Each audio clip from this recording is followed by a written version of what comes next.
अस्सलाम वालेकुम व्यूअर्स, मैं हूं आपका होस्ट अब्दुर्रहमान और आज डिस्कस करेंगे हुकूमत की जानब से खरबों रुपए के कर्जे जो 5 साल बाद अदा किए जाने थे अब अदा करने की खबर सामने आई है। और हुकूमत के मुताबिक 500 अरब रुपए के यानी 5 खरब रुपए के जो कर्जे हमने 2029 में अदा करने थे वो अभी इसी साल अदा कर दिए हैं, जिसकी वजह से अब तक कबल अज़ वक्त अदा किए हुए कर्जों का हुजम बढ़कर 1500 अरब रुपए हो चुका है।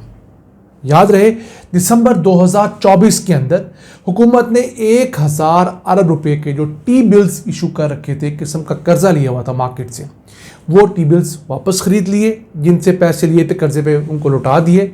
इस वजह से 1000 अरब वो 500 अरब ये मजमूई तौर पर 1500 अरब रुपए हुकूमत ने पहले अदा कर दिए, जिसकी वजह से हुकूमत को 850 अरब रुपए का वो सूद अदा नहीं करना पड़ेगा जो हमने 2029 तक अदा करना था। अब एक अच्छा साइन है कि हुकूमत शॉर्ट टर्म और महंगे कर्जों की जगह लॉन्ग टर्म यानी लंबे अरसे वाले और कम शरह सूद वाले कर्जे ले रही है। ये नहीं हुआ कि हुकूमत ने अपनी आमदन से ये कर्जे वापस किए हों।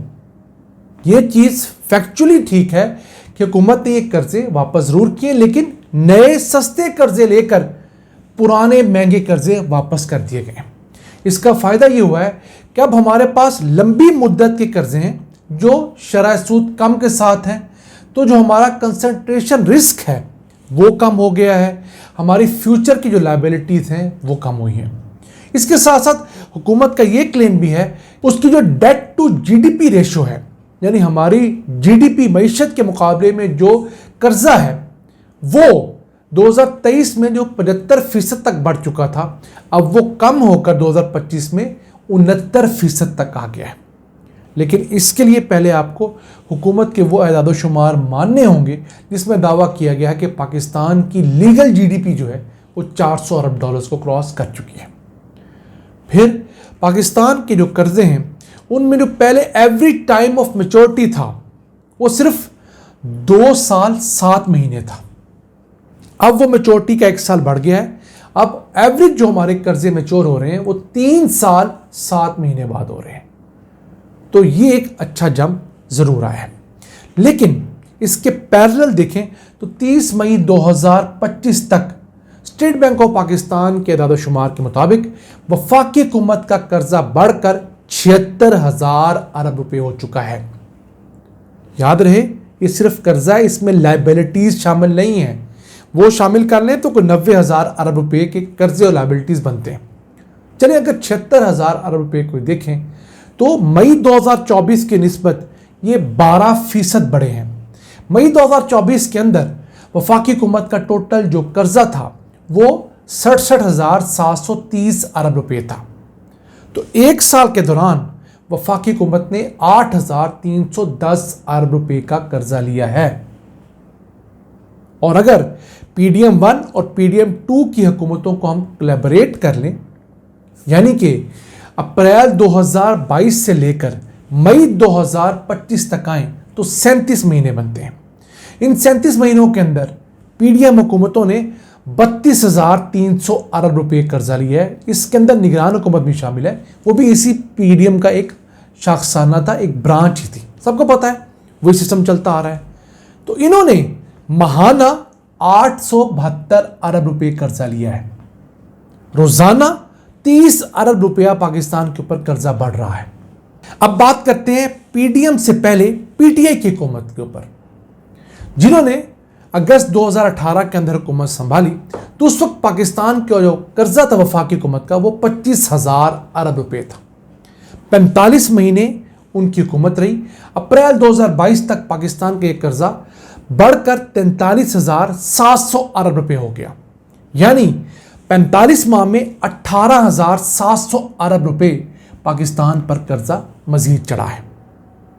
अब आज की इस टोटल डिस्कशन में हम सूबाई हुकूमतों के कर्जे डिस्कस नहीं कर रहे, उसमें शामिल नहीं है, लायबिलिटीज डिस्कस नहीं कर रहे, सिर्फ वफाकी हुकूमत का कर्जा अंदरूनी और बैरूनी डिस्कस कर रहे हैं।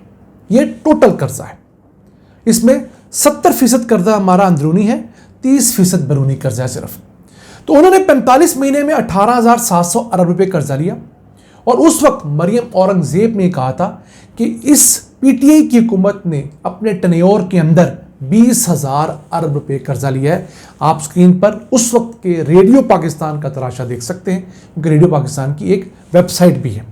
تو اگر پی ٹی آئی نے اپنے 45 ماہ کے ٹینیور کے اندر 20,000 ارب روپے کا اضافی قرضہ لیا ہے، تو اس پی ڈی ایم حکومت نے صرف 37 ماہ کے اندر 32,300 ارب روپے قرضہ لے لیا ہے۔ اور جس رفتار سے قرضہ ہمارے اوپر چڑھ رہا ہے روزانہ کا 30 ارب روپے، اس حساب سے جب اس حکومت کے ٹوٹل 45 مہینے ہوں گے تو یہ بھی 40,000 ارب روپے کا قرضہ لے چکے ہوں گے۔ یعنی پی ٹی آئی سے 2 گنا زیادہ قرضہ یہ حکومت اپنے 45 مہینے کے ٹینیور میں لے چکی ہوگی۔ 32,300 ارب روپے تو لے چکے ہیں۔ اس کے بعد کو حکومت آئے گی، وہ ان سے ڈبل قرضہ لے گی، کیونکہ ہم اپنی آمدن سے قرضے نہیں اتار رہے، ہم مزید قرضے لے کر پرانے قرضے اتار رہے ہیں۔ پی ٹی آئی اپنے دور کے اندر ماہانہ 415 ارب روپے کا اضافی قرضہ لے رہی تھی، یہ حکومت 872 ارب روپے کا اضافی قرضہ لے رہی ہے۔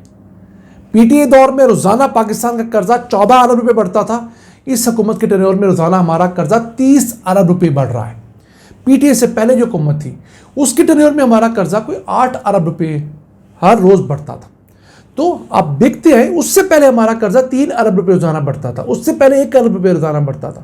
ہر آنے والی حکومت پہلے سے اگر ڈبل قرضے لیتی رہے گی تو پاکستان کے قرضے اتریں گے کیسے؟ یہ سب سے بڑا سوال ہونا چاہیے ہر اس حکمران کے لیے جسے فٹافٹ وزیر اعظم بننے کی خواہش ہے، صدر کا عہدہ سنبھالنے کی ٹینشن ہے، وزیر اعلیٰ بننے کے لیے مرے جا رہا ہے۔ لیکن جب یہ قرضے بڑھتے چلے جائیں گے تو ان کے سود کی رقم بھی بڑھتی چلی جائے گی۔ وہ سود کی رقم پھر کہاں سے ادا ہوگی؟ ہم پر مزید ٹیکس لگ کر وہ ادا ہوگی۔ اس وقت میں اور آپ اپنے پیٹرول کے 1 لیٹر کے اوپر 77 روپے ٹیکس دے رہے ہیں، 77 روپیز۔ آپ امیر ہیں یا غریب ہیں، آپ 77 روپے ٹیکس ادا کر رہے ہیں۔ وہ 1400 ارب روپے جو کلیکٹ ہو رہے ہیں پیٹرولیم پروڈکٹس پر ٹیکس لگا کر، وہ میری آپ کی فلاح و بہبود پہ خرچ نہیں ہونے، وہ یہی قرضے اتارنے کے اوپر خرچ ہوں گے۔ ہماری اللہ سے دعا ہے ہمیں ایسے حکمران دیں جو اپنے مفادات سے زیادہ اس ملک کا فائدہ سوچیں، تاکہ ہمارے قرضے اتریں اور ہم اپنے قدموں پہ کھڑے ہوں۔ اپنے میزبان عبد الرحمان کو اجازت دیجیے، اللہ نگہبان۔